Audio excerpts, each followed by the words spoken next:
तन की जाने मन की जाने, जाने चित की चोरी। उस महादेव से क्या छिपावें, जिनके हाथ में है सबकी डोरी। ओम नमः शिवाय। प्रिय भक्तगणों, आज की भगवान शिव की कथा सबसे अलग और निराली है। एक बार कैलाश पर्वत पर भगवान शिव ने अपने शक्ति से एक बड़े से कड़ाहे को प्रकट किया। कड़ाहा, अरे हाँ, वही कड़ाहा जिसे हम कड़ाही कहते हैं, जिसमें हम भोजन पकाते हैं। तो कड़ाहे को प्रकट करने के बाद उसे एक तरफ रख के ध्यानरत हो गए। इतने में माता पार्वती वहाँ पर ध्यान स्नान आदि करके आती हैं और महादेव के समक्ष एक बड़े से भारी भरकम कड़ाहे को देखकर बड़े ही आश्चर्य में पड़ गईं और महादेव को ध्यान से निकलने की प्रतीक्षा करने लगी। अब जब प्रभु का ध्यान समाप्त होता है तो महादेवी माता पार्वती ने पूछा, हे देव, हे त्रिलोकनाथी, हे मेरे स्वामी, बड़ा ही आश्चर्य है प्रभु, ये भारी भरकम बड़ा सा कड़ाहा यहाँ किस लिए? इससे पहले कि माता पार्वती आगे कुछ कहती, शिव जी मुस्कुराते हुए बोले, हे देवी, हे पार्वती, आप इतना आश्चर्य मत करिए।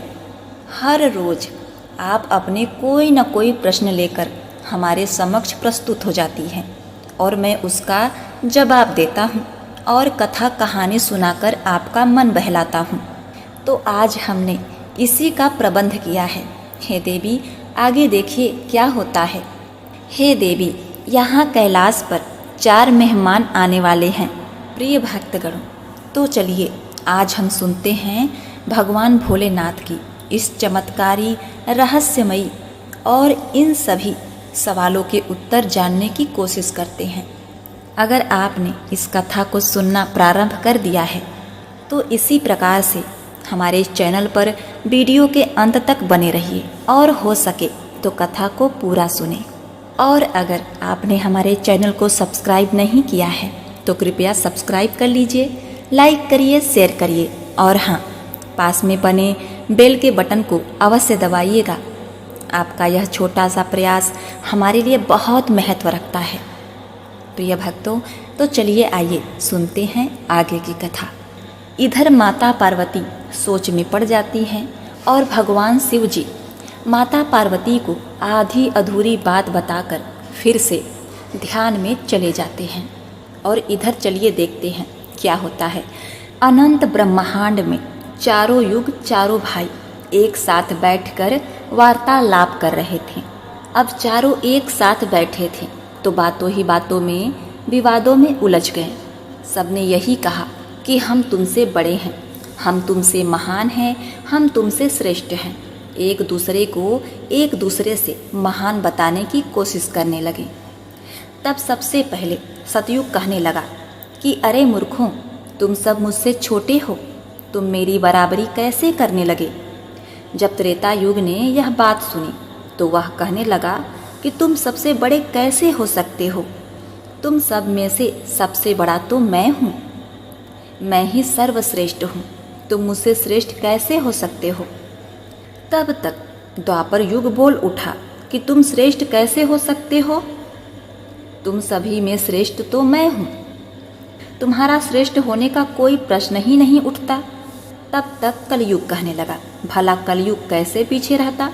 कलयुग ने कहा, तुम तीनों श्रेष्ठ बन रहे हो परंतु हकीकत तो जानते ही नहीं, वास्तविकता में श्रेष्ठ तो मैं ही हूँ। इस तरह से चारों युग आपस में लड़ने लगे। चारों युग ने मिलकर योजना बनाई कि चलिए कैलाश पर चलते हैं। लड़ते लड़ते चारों युगों ने यह फैसला किया कि अब तो हम चारों एक दूसरे से इसी प्रकार लड़ते रहेंगे और फैसला तो हो ही नहीं पाएगा। तो इससे अच्छा है कि हम भगवान शिव के पास चलते हैं, वही हमारा फैसला करेंगे। अब इस तरह से चारों युग कैलाश की तरफ चल पड़ते हैं। चलते चलते वे कैलाश पर पहुंच जाते हैं। चारों युगों ने भगवान शिव को तब भगवान शिव ने कहा कि आप सभी का हमारे दरबार में, हमारे कैलाश पर स्वागत है। कहो तुम्हारे आने का क्या कारण है? आप तो स्वयं ही काल चक्र हो, तुम सभी तो स्वयं समय हो। फिर ऐसा क्या कारण आ गया कि तुम्हें हमारे पास आना पड़ा? चारों युग कहते हैं, हे सृष्टि के रचयिता, हे भगवान शिव, हम चारों में विवाद खड़ा हो गया है और हम इस विवाद का समाधान चाहते हैं, और हम अपने आप में खुद से इस विवाद का समाधान नहीं कर पाए, इसीलिए हम आपके पास आए हैं कि हे भगवान, आप ही हमारा फैसला करें, आप हमारा न्याय करें और बताएं कि हम चारों में से सबसे बड़ा कौन है, हम चारों में से सबसे श्रेष्ठ कौन है।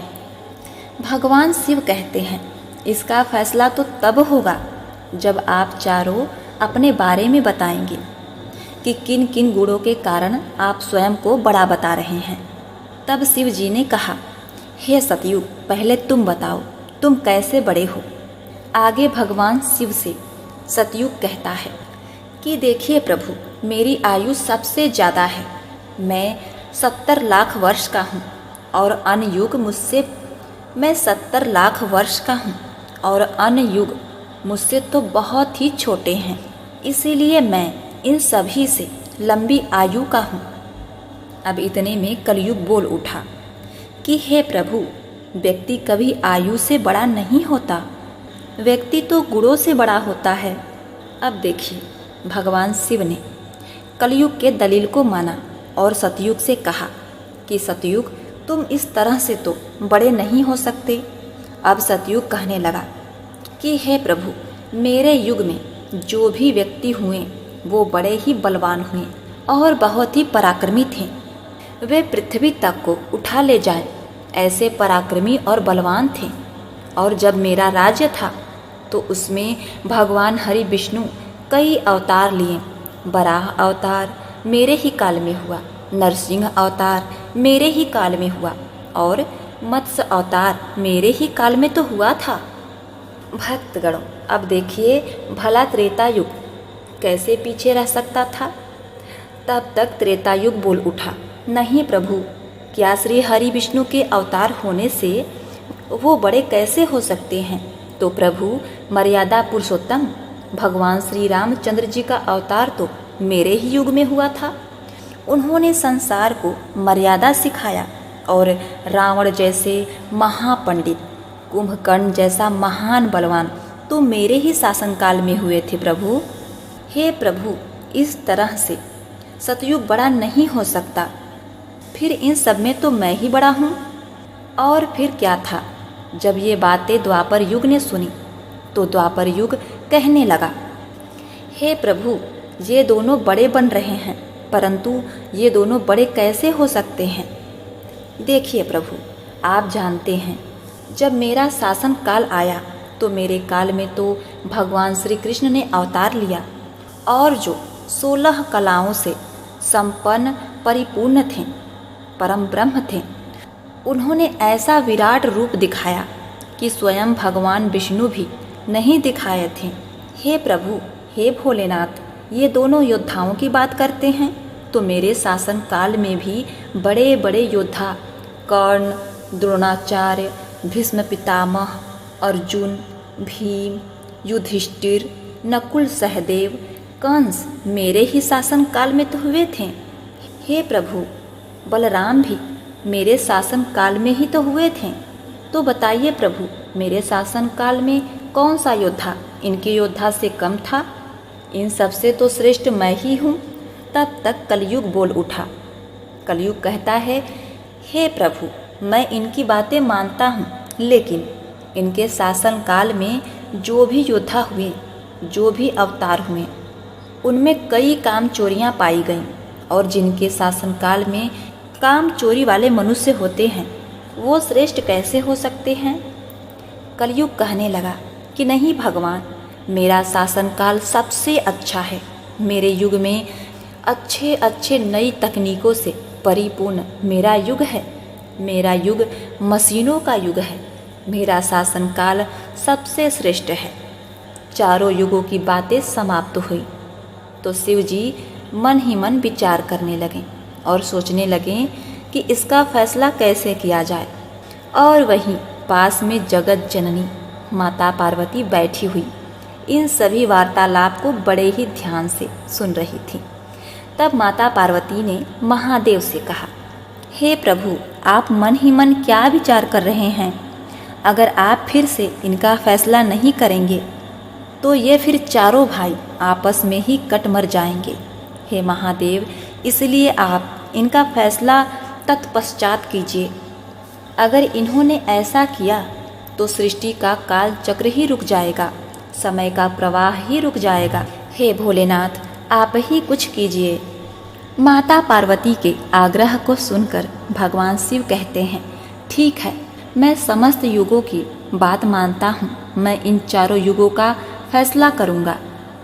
भगवान शिव ने चारों युगों से कहा कि चलो ठीक है, मैं तुम चारों की परीक्षा लूँगा और जो परीक्षा में सफल हुआ वही सबसे बड़ा होगा। सतयुग बोल उठा कि हे भगवान, आप जो चाहें वो परीक्षा ले लीजिए, लेकिन सबसे बड़ा तो मैं ही रहूँगा। चारों युग परीक्षा देने के लिए तैयार हो जाते हैं। तब भगवान शिव ने माता पार्वती की तरफ मुस्कुराते हुए देखा और उन्हें कहा कि हे देवी, अब इस कड़ाहे का समय आ गया है। आप पूछ रही थी ना कि यह कड़ाहा किस लिए मैंने रखा है, यह परसा किस प्रयोजन हेतु है। अब क्या था, भगवान शिव ने लोहे के परसे को कैलाश पर्वत के नीचे एक तलहटी में रख दिया और उस कड़ाही परसे के पास में ही एक चावल का ढेर लगा दिया। भगवान शिव ने चारों युगों को बुलाया और कहा कि तुम चारों यह देख रहे हो, तुम्हारा परीक्षा अभी हो जाएगा। भगवान शिव सतयुग से कहते हैं, सतयुग, तुम मेरे 500 गणों को यहाँ बैठे हैं, उन्हें भोजन बनाकर खिलाना है और इस परसा में रखे हुए चावल को बनाना है और इन चावलों को तुम्हारे युग का व्यक्ति ही बनाएगा और मेरे यहाँ जितने गण हैं वो सब भोजन करेंगे। आगे भगवान शिव ने कहा कि हे सतयुग, तुम तुम्हारे युग का व्यक्ति बनाओ और उसे भोजन बनाने के लिए भेज दो और हम सभी लोग यहाँ खड़े होकर देख रहे हैं। जब भगवान शिव की बात सतयुग ने सुनी तो वह बहुत ही बड़ा बलवान योद्धा सतयुग ने बनाया और कहता है कि जाओ बेटे, इस परसा में चावल बनाओ और बना कर के भगवान शिव के इन सभी गणों को भोजन कराओ। अपने स्वामी की बात सुनकर वह सतयुग का व्यक्ति वहाँ आकर के देखता है जो हजारों टन से ऊपर का परसा है। अब उसने वहाँ पर एक चूल्हा तैयार किया और चूल्हे पर उस कड़ाहे को रखकर लकड़ियों का व्यवस्था किया, आग जलाया और परसे में पानी डाला, चावल डाला और वह चावल बनकर तैयार हो गया। और उसने भगवान शिव के समस्त गणों को एक कतार में बैठाया और उन सभी को उसने भोजन कराया। भोजन कराने के बाद वह अपने स्वामी सतयुग के पास आया, उसे प्रणाम किया। सतयुग ने उसका पीठ थपथपाया और कहा कि वाह, तुमने मेरी लाज रख ली, अब तुम यहाँ से जा सकते हो।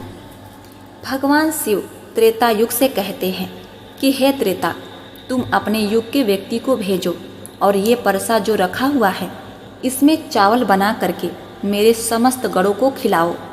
तो त्रेता ने कहा कि ठीक है प्रभु, जैसी आपकी आज्ञा। अब त्रेता युग ने अपने समय के सबसे महान बलशाली कुंभकर्ण जैसे बलवान व्यक्ति को उत्पन्न किया और उससे कहा कि हे पुत्र, मेरे परीक्षा की घड़ी है, तुम्हें भगवान शिव के समस्त गणों को भोजन बनाकर खिलाना है। त्रेता युग के व्यक्ति ने उसे प्रणाम किया और वहाँ से तलहटी में चला गया। तलहटी में आकर उसने चूल्हा बनाया और लकड़ियों का व्यवस्था किया, आग जलाई और एक हाथ से कड़ाही को उठाकर चूल्हे पर रख दिया। उसमें पानी डालकर चावल को पका दिया और समस्त गणों को बैठाकर उन्हें भोजन कराया और भोजन कराकर वहाँ से तुरंत कैलाश पर्वत पर आ जाता है। इस प्रकार से त्रेता युग ने भी अपना कार्य पूर्ण किया। अब बारी आती है द्वापर युग की। अब भगवान शिव ने द्वापर युग से कहा, हे द्वापर, अब मैं तुम्हारी परीक्षा लूँगा। जिस प्रकार से सतयुग और त्रेता ने परीक्षा दिया, ठीक उसी प्रकार से तुम्हें भी परीक्षा देनी है। भगवान शिव की बातों को सुनकर सतयुग ने भी अपने काल के बहुत ही बलशाली भीम के समान एक व्यक्ति को उत्पन्न किया और उसे आदेश दिया कि हे पुत्र, तुम जाओ और उस बड़े से कड़ाहे में चावल बनाओ और चावल बनाकर भगवान शिव के समस्त गणों को भोजन कराओ और मेरी लाज बचाओ। यह सुनकर द्वापर युग के व्यक्ति ने अपने स्वामी को प्रणाम किया और वहाँ से तलाहटी में चल पड़ा। तलाहटी में जाकर सबसे पहले चूल्हे का निर्माण किया और लकड़ियों की व्यवस्था की। लकड़ियों को चूल्हे में डालकर जलाया। पूरी ताकत लगा के उसने उस परसे को उठाया और उठाकर जैसे तैसे खींच खाच कर उसे भट्टी पर रख दिया। वह तो द्वापर युग का व्यक्ति था, तो उसे थोड़ा जोर लगाना पड़ा और उस कड़ाहे को उठाना पड़ा। इस प्रकार से द्वापर युग के व्यक्ति ने भी चावल को तैयार किया और भगवान के गणों को भोजन कराया और वहाँ से अपने स्वामी के पास आया। उसके स्वामी द्वापर युग ने उसकी पीठ थपथपाई और वहाँ से उसे विदा किया। अब बारी आती है कलयुग की। अब भगवान शिव कहते हैं, हे कलयुग, अब तुम्हारी बारी है। वो परसा तुम देख रहे हो, उसका वजन कम नहीं होगा, उसका वजन उतना ही रहेगा, हजारों टन का। लेकिन जब तुम्हें परीक्षा देनी है, तुम मानने को तैयार ही नहीं थे कि तुम सबसे छोटे हो, लेकिन तुमने तो माना ही नहीं। तुम्हारे आदमी की आयु भी मात्र 100 वर्ष है। सतयुग की आयु 1 लाख वर्ष होती है और त्रेता युग में 10,000 वर्ष होती है, द्वापर में 1,000 वर्ष होती है। हे कलयुग, तुम्हारे शासन में मात्र 100 वर्ष है और तुम्हारा आदमी भी छोटा है। जब भगवान शिव की बातें कलयुग ने सुनी तो कलयुग कहता है कि ठीक है प्रभु, मैं आपकी बात मानता हूँ, लेकिन पहले ही आप इस तरीके से हताश मत कीजिए। प्रभु, आप तो एक न्यायकर्ता हैं, सबको बराबर मौका दिया जाए। भगवान शिव कहते हैं कि यह परसा देख रहे हो, हजारों टन का है, वहाँ चावल रखा है। यह हजारों किलो टन का परसा है, तुम्हारा व्यक्ति क्या कर पाएगा? कलयुग कहता है, ठीक है प्रभु, आप मेरा तमाशा तो देखिए। कलयुग की बातें सुनकर तीनों युग हंसने लगे। भगवान शिव भी उसकी बात को सुनकर बड़े ही अचंभित थे। अब कलयुग ने भगवान शिव से आज्ञा लेकर बड़े ही बुद्धिमान व्यक्ति को पैदा किया, जो बड़ा ही तीव्र व्यक्ति था, बहुत ज़्यादा सोचने वाला व्यक्ति था। सभी गुणों से संपन्न व्यक्ति को कलयुग ने पैदा किया और पैदा करके व्यक्ति से कहता है कि मेरे बेटे, तुम्हें अपनी शक्ति दिखानी है, परीक्षा का समय है। यदि तुम इसमें असफल हो गए तो मैं सबसे छोटा हो जाऊंगा। वह व्यक्ति अपने महाराज से कहता है कि हे महाराज, इस एक परसे की बात करते हैं आप? ऐसा हजारों परसा मेरे सामने हो जाए, वह मेरे सामने कुछ भी नहीं है। जब उस व्यक्ति की बात तीनों युगों ने सुना तो वह हंसने लगे। कह रहे थे कि आज छोटा सा व्यक्ति जिसकी लंबाई मात्र 3 हाथ है, ये क्या करेगा, जबकि हमारे युगों की लंबाई तो बहुत अधिक है। प्रिय भक्तगणों, ये बात तो बिल्कुल सच है कि सतयुग के लोगों की लंबाई 21 हाथ थी और त्रेता युग की व्यक्ति की लंबाई 14 हाथ थी और द्वापर युग के व्यक्ति की लंबाई 7 हाथ थी और ऊपर से कलयुग के व्यक्ति की लंबाई समय के 3.5 हाथ होती है। तीनों युग बड़े ही जोर जोर से हंस रहे थे। कलयुग का आदेश पाकर वह कलयुग का व्यक्ति, तीव्र बुद्धि वाला व्यक्ति, उस तलहटी में गया और तलहटी में आकर उसने देखा कि परसा का वजन बहुत ही विशाल है, मैं इसे उठा नहीं पाऊंगा। तो उस व्यक्ति ने दिमाग लगाया और उस परसे के नीचे मिट्टी खोदना शुरू कर दिया। परसा तो उसने हिलाया भी नहीं और उसके नीचे भट्टी खोदकर तैयार कर दिया। लकड़ियों की व्यवस्था करने में उसे तब थोड़ा सा भी समय नहीं लगा, क्योंकि लकड़ियां वहीं पर रखी हुई थी जो कि आधी अधूरी जली हुई थी। वह कलयुग का व्यक्ति कितना दिमाग वाला था, उसने कुछ भी नहीं किया। परसा के नीचे भट्टी खोद दी और उसमें आग जला दी, चावल को डाल दिया और चावल में पानी डाल दिया और चावल पककर तैयार हो गया। तब उसने भगवान शिव के 4 गणों को बुलाया। उन गणों से कहा कि आप मेरा साथ दें और आप इस चावल को आपस में परोस लीजिए। भगवान शिव के 4 विशाल गण चल देते हैं और उन चावलों को बाल्टियों में भर भर के सभी गणों को एक कतार से परोसने लगते हैं। इस प्रकार से सभी गण ने भोजन किया। तब कलयुग उन 4 गणों से कहता है, अब आप भी भोजन कर सकते हैं। कलयुग के उस व्यक्ति ने उस 4 गणों को भी भोजन करवाया। उस परसे को साफ किया और परसा वहीं छोड़ दिया और उसका काम पूरा हो गया।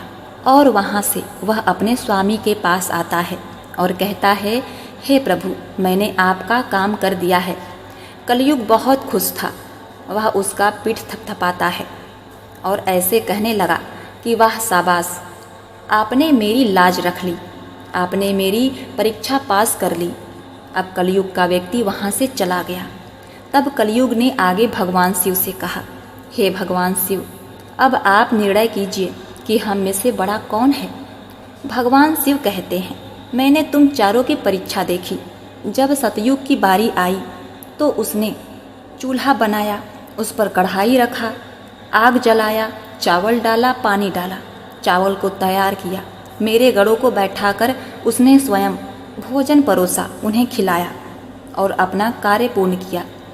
जब त्रेता और द्वापर की बारी आई तो उसने भी बिल्कुल ऐसा ही किया। अब बारी थी कलयुग की, परंतु तुमने देखा नहीं कि मात्र 3.5 हाथ का व्यक्ति, इसकी बुद्धि देख लीजिए, कितना विशाल परसा था, शायद उसे हिला भी नहीं सकता था। उसने उस परसे में चावल बना दिया। मेरे इतने गण थे कि अगर वो बाल्टियों से परोसता तो वे शायद परेशान हो जाता। तो देखिए उसकी बुद्धि, उसने उतने में ही 4 गणों को अपनी सहायता के लिए बुलाया और 4 गणों को भोजन परोसा और स्वयं भी बैठा रहा। और ऊपर से उसने बिना हाथ लगाए उस परसे को भट्ठी पर रखा था। ये कितना बड़ा बुद्धिमान व्यक्ति हुआ, ये तो बड़ा ही बुद्धिमान युग हुआ। भगवान शिव ने उन 4 युगों से कहा कि कलयुग बड़ा ही बुद्धिमान व्यक्तियों का युग होगा, कि तुम सब जैसा शासन करते आए हो, चलो ठीक है। तुम सबके धर्म और निष्ठा भी रहे हो, चलो ठीक है। लेकिन तुम्हारे युग के व्यक्तियों में बुद्धि का अभाव था, जिन्होंने कभी अपनी बुद्धि का उपयोग नहीं किया। अब देख लो, रावण और कुंभकर्ण जैसे असुर ने भगवान विष्णु के अवतार को नहीं पहचाना और अज्ञानतावश उनसे युद्ध कर बैठे और युद्ध में मारे गए।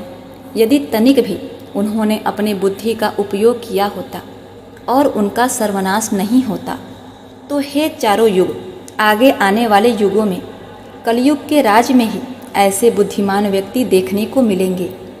कलयुग के राज में ही ऐसे ऐसे बुद्धिमान व्यक्ति देखने को मिलेंगे।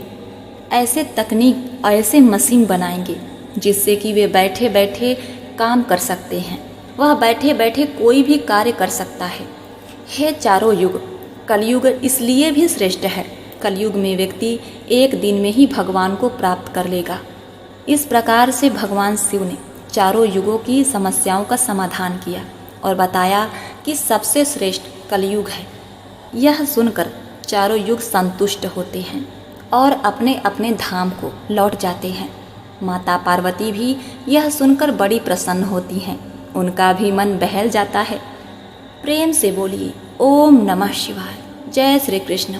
प्रिय भक्तगणों, उम्मीद करती हूँ आपको मेरी यह कथा जरूर पसंद आई होगी।